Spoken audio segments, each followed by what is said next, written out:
मंगल के दिन हो सकता है। मंगल का दिन सबकी नज़रें रहेगी अडयाला जेल की तरफ, क्योंकि इस बार बाकायदा कॉल दे दी गई है। तमाम MNAs MPAs टिकट होल्डर्स, कोई हारा है कोई जीता है, जो भी है वो पहले तो इस्लामाबाद हाई कोर्ट पहुँचे और इस्लामाबाद हाई कोर्ट से सब अडयाला जेल की जानिब जाएँ। मीनवाइल सिक्योरिटी काफ़ी सख्त कर दी गई है। अडयाला जेल की 3 लेयर सिक्योरिटी है, 5 चेक पोस्ट कायम कर दी गई हैं, कुछ 700 के करीब पुलिस एहलकार हैं, कुछ 13 थानों के SHOs हैं और बहुत कुछ इस टाइम रिपोर्ट किया जा रहा है कि काफ़ी सख्त कर दी गई है सिक्योरिटी।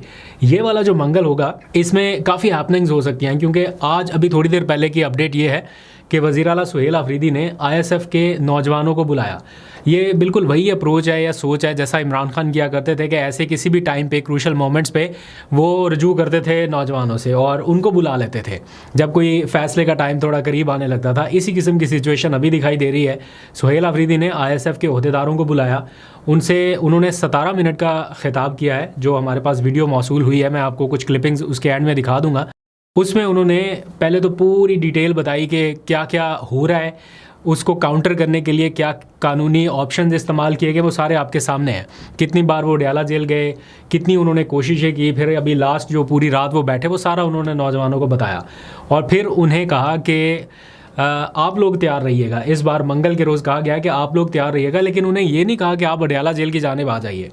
उन्हें ये कहा गया है कि आप लोग तैयार रहिएगा अपने अपने ज़िलों में, और इस बार हम पूरी कोशिश करेंगे मुलाकात करने की मंगल के रोज़। अगर हमारी मुलाकात ना हो पाई तो फिर अगर कोई कॉल आती है तो फिर आप लोग अपने अपने इज़्ला में तैयार रहिए। दैट मीन्स कि मुझे ऐसा लग रहा है कि अडयाला जेल की जानिब कोई उस तरह से माहौल शायद ना बनाया जाए। ऑब्वियसली इस बार चूँकि कॉल दी गई है तो आवाम तो वहाँ पे पहले से ज़्यादा होगी, MNAs MPAs पब्लिक, ये सारा एक माहौल आपको नज़र आएगा और उसी तरह से आगे तैयारियां भी होगी। पुलिस एहलकार भी उतनी ज़्यादा तादाद में मौजूद होंगे और इस बार भरपूर काउंटर करने की कोशिश की जाएगी। या ये भी कोशिश होगी कि ये जो 2 बार हो चुका है, पूरी रात सीन लगा है, ये सारा कुछ दोबारा से ना हो। पुलिस की ये कोशिश रहेगी। इस दौरान क्या हो सकता है उसके ऊपर तो सबकी नज़रें रहेंगी, प्रेडिक्ट नहीं किया जा सकता। लेकिन जिस तरह से कहा जा रहा है कि आप अपने अपने इज़्ला में तैयार रहिए और अगर कोई कॉल आती है तो आपने रिस्पॉन्ड करना है। दैट मीन्स के इंटरनली सूबे के अंदर ही एहतजाज के हवाले से कुछ ऑप्शंस हो सकता है। पहला फ़ेज़ क्या उसका शुरू होने वाला है,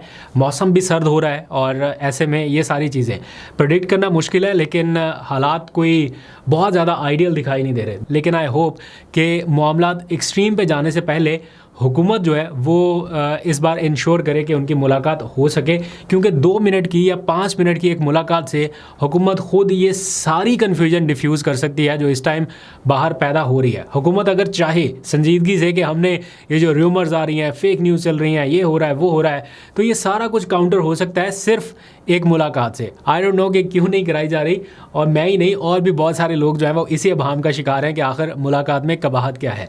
इस मौके पर जब नौजवानों से खिताब हो रहा था तो कुछ नौजवानों ने नारे लगाने शुरू कर दिए, सुहेल आफरीदी जिंदाबाद या पता नहीं something like that, Suhail Afridi के हक़ में।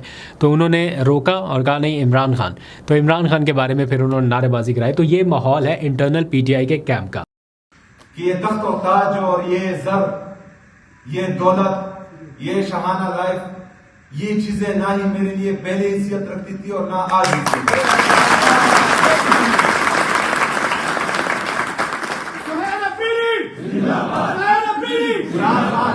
इमरान खान जिंदाबाद, इमरान खान जिंदाबाद, इमरान जान निसार बेशुमार बेशुमार, इमरान जान निसार बेशुमार बेशुमार।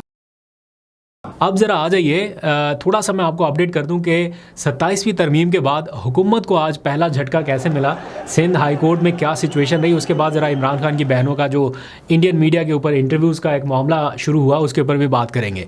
27वीं तरमीम को लेके काफ़ी ज़्यादा रेजिस्टेंस पाई जा रही है वुकला ग्रुप्स में, ऑल्दो के तकसीम है लेकिन कहीं कहीं रेजिस्टेंस दिखाई दे रही है। इस्लामाबाद में तो कवाली नाइट हो गई, लेकिन सिंध हाई कोर्ट बार के जो वुकला हैं उन्होंने एक भरपूर एहतजाज किया।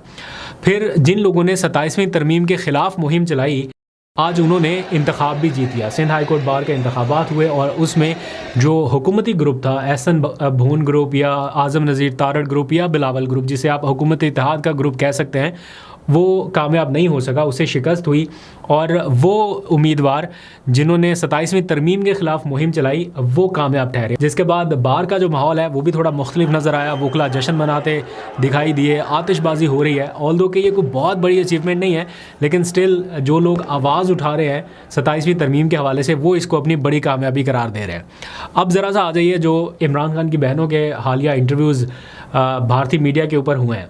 टू बी ऑनेस्ट मैं ख़ुद भी थोड़ा सरप्राइज़ था और हालिया जो पाक भारत जंग के बाद का माहौल है उसमें मुझे ज़ाती तौर पे लगा कि ये ना होता तो बेहतर था।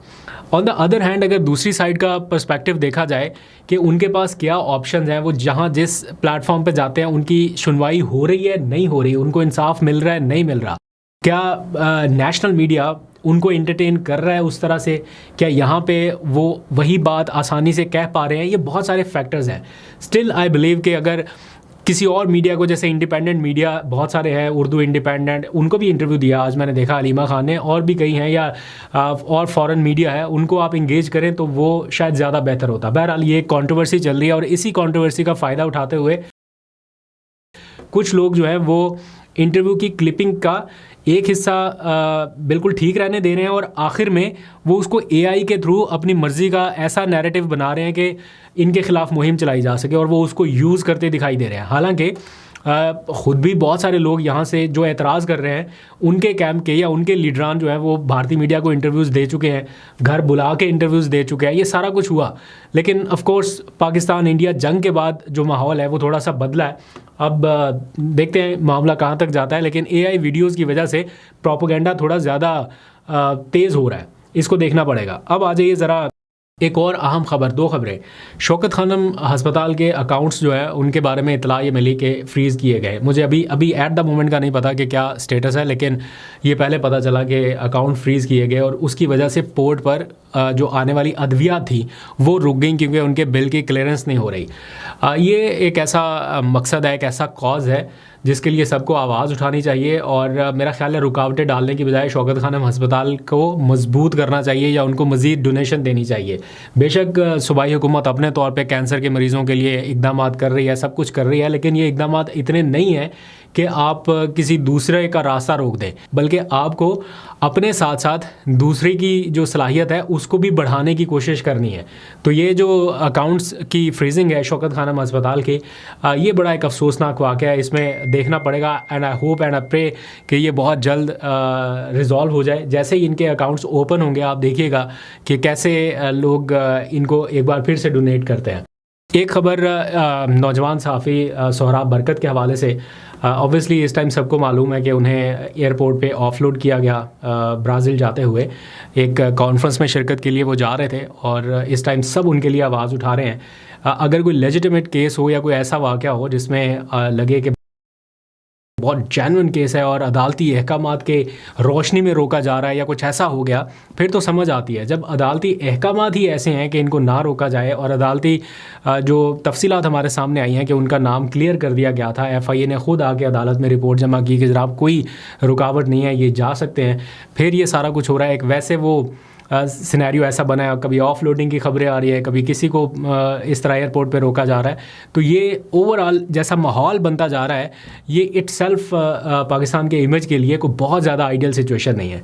इसलिए ऐसे मामलात को थोड़ा देखना पड़ेगा। नौजवान सहाफ़ी है, अगर कहीं इख्तलाफ है या कोई ज़्यादती हुई है तो कम अज़ कम बुला के बिठा के आप बात कर सकते हैं या डिस्कस कर सकते हैं। इख्तलाफ सबका हक़ है, लेकिन इख्तलाफ को एक्सट्रीम पोजीशन पे ले जाना ये दुरुस्त नहीं है। और यहाँ पे अप्रिशिएट करना बनता है सहाफ़ी हामिद मीर को और ऐसी बहुत सारी और आवाज़ों को जिन्होंने इख्तलाफ के बावजूद उस नौजवान के लिए आवाज़ उठाई है। और सहाफ़ी हामिद मीर ने बड़ा दिल किया है। कई मौक़ों पर हमने भी, सोहराब बरकत ने भी, शायद और भी बहुत सारे लोगों ने उन पर तनकीद की, लेकिन उन्होंने इस मामले पर को बदला लेने की बजाय या इसको और ग्रिल करने की बजाय उन्होंने बिल्कुल मुनासिब बात की है अपने सोशल मीडिया अकाउंट्स पे, ट्विटर के ऊपर वो उनके लिए आवाज़ उठा रहे हैं।